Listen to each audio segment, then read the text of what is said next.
Ова одлука за начин на применување на деталните урбанистички планови која донесовме денеска е всушност одлука со која покажуваме дека од сега па понатаму ќе ги спроведуваме само оние детални урбанистички планови кои се во целост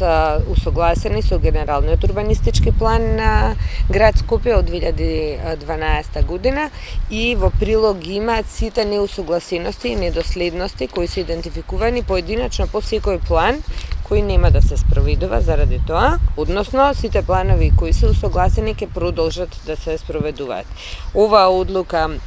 е одлука која на денешната седница ја донесовме, а со која престанува да важи одлуката за запирање на спроведување на детални урбанистички планови, која ја донесовме на претходната седница. И со ова практично ќе се прекинат сите постапки кои се доставени и преку електронскиот систем за дозволи за градба и на сите други одобренија за подготвителни работи и постапки за издавање на решенија за градби, но нема да влијае врз барањата за одобренија за реконструкција, за пренамена, адаптација и така натаму. И оваа одлука практично е една, да речем, позитивна одлука во согласност со законите кои нас не обврзуваат да применуваме урбанистички планови кои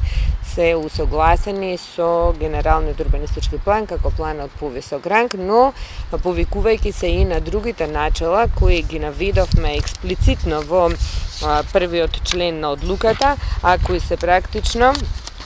дефинирани како вредности и во Уставот на Република Македонија и уште еднаш ќе го прочитам, се однесуваат на